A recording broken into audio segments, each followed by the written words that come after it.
Bonjour à tout le monde. Ah, il y a une mouche à merde. Mais qu'est-ce qu'elle fait là, elle? T'as invité? Tache d'huile. J'espère que vous allez bien, mes amis. Par où commencer? Là, déjà, je sors de la salle de sport. Je me suis remis au sport. Ça, c'est à cause du Jujufit 4 quand elle est venue vérifier mon frigo. Je me suis dit, vas-y, reprends un rythme. Je vais devenir aussi musclé que son mec. Je peux vous dire, ouais, Thibaut in shape, tu vas voir. Enfin, pour l'instant, je suis Thibaut in graisse, mais enfin, c'est pas grave. Et là, j'ai mis du muesli dedans. Commencez pas en commentaire à me dire, ouais, il faut que tu rajoutes un fruit, un légume. Je fais ce que je veux avec mes poils de mes cheveux. Bon, je veux pas avoir de diététicien qui commence à me dire ce que je dois faire. Parce que de toute façon, je mange à ce site-là. Rien ne dit que je vais manger un McDo de 20 balles ce soir. Faut pas commencer trop à me demander de faire des choses du turfu, là. Mais en vrai, je vais à la salle de sport parce qu'en fait, en ce moment, j'ai les durites qui sont en train de se toucher. Il y a tout qui est en train d'éclater à l'intérieur de mon cerveau. Et il faut que j'extrapole. Non, c'est pas extrapole. J'interpole. Non, c'est pas ça non plus, merde. Il faut que j'extravertisse. J'extrie? Oh, c'est quoi le mot? Je me vide? Non, ça c'est bizarre, ça. Moi, le mot en commentaire, je sais pas. Oh là là, j'ai pris un petit jus d'orange. Il y en a qui disent, il faut pas boire du jus d'orange le matin, c'est trop de fruits. Je fais ce que je veux, hein. Si j'ai envie de bouffer les zizipotes de ton père, je le fais aussi. Vous voulez qu'on commence la vidéo direct là? Parce que là, je parle, mais... Bon, ben, comme d'habitude, hein, on change pas une équipe qui gagne. Une petite publicité pour me rémunérer. Vu tous les voyages que je me fais, je suis en train de vider mes comptes. Where has she been, Serena? And who I am? That's a secret I'm never tell. You know you love me, XOXO, no tono. Bom dia mes petites gousses d'ail, boa tarde mes amis brésiliens. Oui, depuis que je suis revenu du Brésil, je suis peut-être revenu dépouillé. J'en parle à chacune de mes vidéos, les gens vont en avoir à le cul. Mais j'ai appris l'accent brésilien. Je ne sais pas parler portugais, mais je sais faire les différents accents. Boa tarde pour les portugais, boa tarde pour les brésiliens. Ah mais je m'arrêtais là, mais non, mais on enchaîne là, ouh là là là là là là. Et moi j'ai pas la lumière à tous les étages. Hein. Va falloir que j'allume les ampoules hallucinogènes. J'ai mal aujourd'hui. Halogène. Aujourd'hui nous nous retrouvons pour une vidéo. C'est quoi déjà? Bah vraiment c'est ça, n'a ni queue ni queue cette vidéo. Vos pires mariages auxquels vous avez assisté ou les vôtres. Alors moi je touche du bois, je n'ai jamais assisté à un seul enterrement et je n'ai jamais assisté à un seul mariage. Je n'ai ni vu le bonheur ni vu la tristesse. Je touche du bois, que Dieu m'en préserve. J'ai lu des messages, à peine marié ça a divorcé quoi. Genre moi je pensais que c'était que dans les films, genre les trucs. Voulez-vous épouser Carlos de Amigos de l'Ouest de Mosma? Non!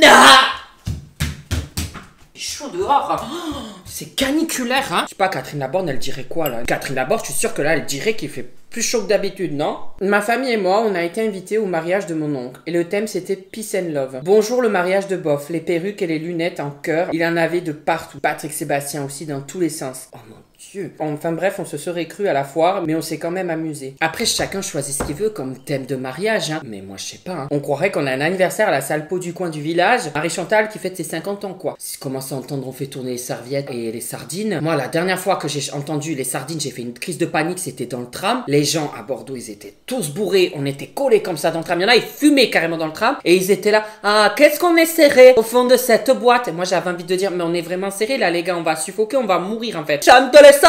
Et moi, j'étais comme ça. En plus, je suis tout petit, donc j'avais les aisselles de rugbyman qui partaient en boîte là. Et moi, j'étais comme ça. Les sous l'aisselle du type, chante les sardines. Chante les sardines. La sardine a été plus fraîche, je peux te le dire. Hein. Un de mes potes s'est marié. Il a déboursé 35 000 € pour 300 personnes. Grand mariage. Oh, ça coûte si cher que ça.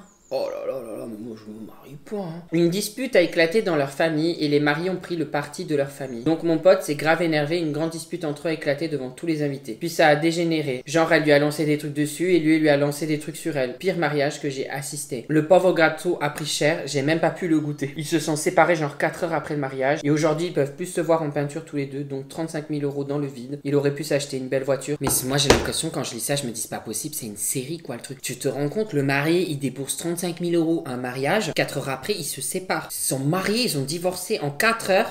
C'est quoi le véritable amour? C'est Bella et Edward dans Twilight? Bah non mais désolé, moi je suis pas prêt pour ça. Je suis pas prêt de sauter de la falaise pour voir Edward dans mes pensées. C'est ça le véritable amour? Ou c'est se faire fouetter la chichoune comme la Anastasia dans 51 degrés? C'est ça l'amour? Oh merde hein. 35 000 €. Oh. Mais ça c'est aussi les gens qui se précipitent trop. Je suis sûr il y a des gens tu vois ils sont là, ah c'est bon je l'aime. Après je critique, je suis pas mieux. Donc je devrais plutôt fermer ma gueule. Moi je donne des conseils mais je me les applique pas. Je devrais me dire écoute no, Ferme ta gueule un peu. Mais je me le dis pas, donc j'ai toujours quelque chose à dire, j'ai toujours un avis à donner. Parce qu'il y a des gens qu'en fait, ils cherchent l'amour et ils tombent sur quelqu'un, ça se passe un peu bien, ils disent c'est bon, c'est parti, allez, let's go, on y va, au taquetali dada. Applique-toi ce conseil, no. Applique-toi ce conseil. Au mariage de ma mère, le frère de son mari et sa femme ont voulu balancer des cailloux sur ma mère à la sortie de la mairie au lieu des brins de lavande. Mais pourquoi? Ah, il y a des gens, ils sont mal lunés. Quoique. Je suis pas jaloux des gens qui se marient. Franchement, je suis content pour eux. Mais de loin, quoi. Bah, c'est bon, quoi. L'amour, là, dans la gueule. Moi, ce que je supporte pas, mais c'est les gens qui se galochent dans les rues comme toi. Mais mon Dieu, mais tu te demandes si là, ils sont pas en train de créer un nouveau virus dans leur bouche en faisant les mélanges de salive. Ça m'énerve, je suis là. Alors je sais pas si c'est de la jalousie ou du dégoût. Dites-moi, est-ce que vous aussi vous êtes dégoûté ou vous sentez que vous êtes jaloux? En gros, c'était au mariage de la sœur de ma mère. Il y avait une invitée que je ne connais ni d'Adam ni d'Ève. Elle faisait que de se la raconter. Oh oui, moi ceci, oui, moi cela. À mon mariage, il y avait ça. Puis, à un moment donné, elle et son mari décident d'aller danser sur une sorte de piste. Elle faisait que de bousculer la mariée, mais bien sûr, sans faire exprès. Puis à un moment donné, elle a marché sur la traîne de ma tante et elle a un peu déchiré le bas de la robe. Oula.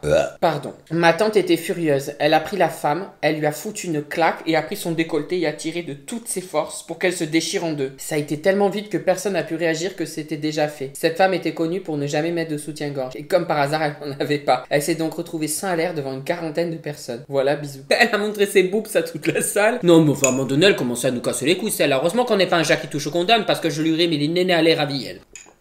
Oh là, j'ai failli m'étouffer, j'ai un grain qui est passé à côté. Vous vous rendez compte de faire attention à sa ligne? On manque de crever. Je manque pas de crever quand je me mange un Big Mac. Hein. Coquinou. Cellulite. Moi, j'aurais pas de patience. Vous savez, je suis un peu le Dalai Lama. Enfin, je vous ai dit ça depuis un moment, mais c'est vrai que là, je commence à plus l'être trop. Je commence à péter des plombs. Donc, j'essaie de redevenir la meilleure version de moi-même, c'est-à-dire... Oui. Mais c'est très compliqué. Mais là, je pense que je la prends, elle. Je la... Non, je vais pas dire, je vais finir en prison. Le jour où il va y avoir un mort autour de moi, les gens vont savoir que c'est direct moi. Donc, je peux pas dire ce que je ferais. Mais elle a eu raison. T'arraches le corset. Le corset. J'ai pris pour qui Peggy la cochonne là. À 14 ans, j'ai été invitée au mariage d'un ami de ma maman. J'étais très timide à l'époque. Et les jeunes mariés m'ont assise à côté de leur fils pour le repas, que je ne connaissais pas pour me caser avec lui. Bon, c'est mignon. Il avait 25 ans. Ah, non, c'est moins mignon là. Et une déficience intellectuelle, le pauvre. Il arrêtait pas de me toucher les cuisses, les bras, les épaules. C'était une soirée archi longue. J'ai fini par me réfugier dans les jupons de ma mère. Ils ont pensé que ce serait bien, du fait de ta timidité, de te foutre à côté de quelqu'un de 25 ans avec une déficience mentale. Et ça, c'est encore pire. Ça te rend encore plus timide et ça te renferme encore plus sur toi-même. T'as 14 ans, te fous à côté de quelqu'un de 25 ans pour te caser. C'est quoi cette famille? Moi, je suis désolé, mais tu viens d'où? Tu viens du Nord. Tu viens du Nord ou pas? Je rigole, les ch'tis. J'adore les pâtes au sucre. C'est pas vrai. Moi, j'étais au mariage de mon oncle. La cérémonie se passe bien. Vient le moment de manger, comme dans tous les mariages. Un buffet avait été préparé. La femme de mon oncle arrive. Là, elle nous sort la danse du siècle. Elle nous a fait devant tout le monde un striptease. À son mariage, c'était n'importe quoi. Le lendemain, elle est venue la nuit toquer à notre porte en soutien-gorge pour nous dire qu'elle était contente qu'on ait vu son cul. Des fois, je suis obligée de relire parce que je me dis, j'ai peut-être mal compris. Vous avez aimé à regarder mon derche, hein? J'avais vraiment des familles pétées, hein? Et en fait, c'est moi le pété de la famille, en fait. Hein. Non, mais c'est vrai, quand je me dis que ma famille proche ou celle que je vois pas, ils ont quand même vu ma publication Instagram pyjama Rihanna avec le cul à l'air. Je peux pas trop juger vos familles. Pendant le mariage de ma sœur, le curé s'est mis à parler de la fille qu'il a enterrée la semaine dernière suite à un suicide. Oh, très gai. Il a poursuivi avec le décès de sa maman tout en pleurant. Ça, c'est même pas la rame qu'il a lâché, c'est carrément l'hostile cierge. Hein. Et là, le blanc. Je te laisse imaginer la tronche des mariés et l'ambiance dans l'église. Du coup, en tant que super témoin, j'ai voulu réchauffer l'ambiance. Oui, c'est ce que j'aurais fait moi aussi. Si je voyais le malaise, je me serais dit, il faut faire une petite blague. Donc je sens que t'as fait une petite blague. Lorsque j'ai dû lire des passages de la Bible, oh putain. Je me suis présenté à l'hôtel, j'ai pris le micro et j'ai lancé, vous êtes prêts pour le showcase? Bon, ça n'a pas eu l'effet escompté auprès du curé qui voulait clairement me dégommer. Une cérémonie, vraiment. Le curé, au bout de sa vie, genre, mais en train d'être 6 pieds sous terre, là. Vous êtes prêts pour le showcase? Moi, vous savez, je vais vous raconter quand même une histoire d'espèce de curé, tout ça. J'étais allé à l'église pour le baptême de la fille de mon ex-belle-mère. Bon, bref, c'est un peu compliqué. Bon, enfin, je suis allé à un baptême d'une gosse, quoi, d'une drôlesse, là, d'une gamine. Et je me rappellerai toujours, à cette époque, j'avais dit à personne que j'étais gay. C'était l'année du mariage pour tous. Je crois que c'est 2012-2013. Et genre, le mec, il commence à partir dans un discours, une famille c'est un papa, une maman. Moi j'étais là, hey, non, ça Seigneur de Fatima, il va me brûler. J'avais l'impression qu'à travers ses yeux, il voyait dans mon âme que j'étais impur et que c'était pas les hosties que je suçais le dimanche. Mais personne ne savait en fait. Ah, mais j'étais là.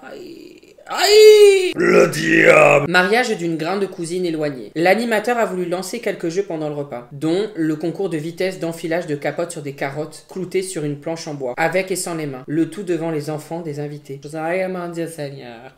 Mais c'est quoi ça? Mais vous avez des mariages chelous, hein? C'est quoi ça? Moi, le mariage, je l'imagine vraiment comme dans les films, genre la meuf, elle est là, toute belle, le mec, il est là, tout beau, même s'il l'a trompé 10 fois, et il lui dit, je veux t'épouser, oui, oui.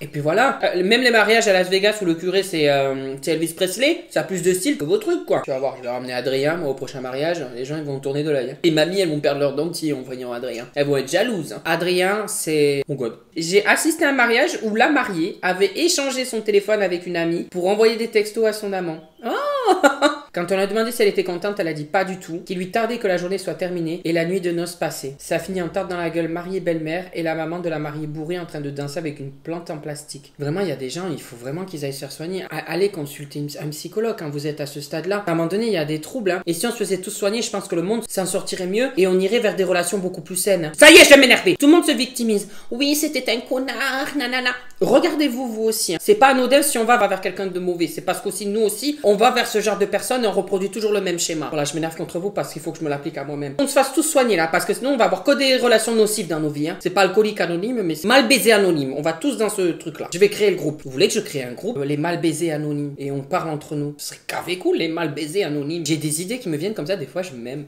Je m'embrasse. Bon, je ne sais pas si c'est le pire mariage, mais en tout cas, je n'ai jamais vu ça autre part. C'était il y a quelques années. J'étais invité à un mariage de personnes proches. Pour y accéder, il fallait débourser 50 €. Ah d'accord. Et nous n'avons le droit qu'à un seul verre d'alcool pendant le vin d'honneur. Sinon, tout le reste des bouteilles était consigné. Ni moi, ni aucun convive avait le droit d'y toucher. Un mariage à l'eau et au soda. Attends, tu vas à un mariage, tu dois payer 50 € pour boire un verre de vin. Mais à un moment donné, moi, je sais plus quoi vous répondre. Je suis lessivé. Sauf si vraiment, c'est des gens qui sont pauvres, qui n'ont pas d'argent et qui veulent vraiment se marier, que genre, bon, ils veulent inviter du monde et ils vous en parlent. On n'a pas beaucoup d'argent. Est-ce que vous pouvez tous contribuer? Je comprends, mais si c'était pas prévu, des trucs comme ça, chelou, je sais pas, parce que des fois il y a des gens qui sont très radins et qui ont l'argent, moi j'y vais pas, hein. Moi je vais pas respecter comme ça dégage, bail cochonaille. Hein. Moi, le pire mariage que j'ai assisté, j'avais 9 ans et je jouais au jeu dehors et à un moment je me suis prise une barre en ferraille dans la foufoune, j'ai pleuré car j'avais trop mal. D'accord, courage à ta foufoune. Nous avons été invités à un mariage à des amis à mes parents. La cérémonie s'est très bien passée. Et arrivé au repas, lorsque les mariés devaient couper le gâteau à deux, la mariée est ressortie des WC avec le témoin du marié. Pas besoin de vous faire un dessin, les explications sont claires. Oh, c'est horrible à dire, mais j'aurais tellement voulu être là.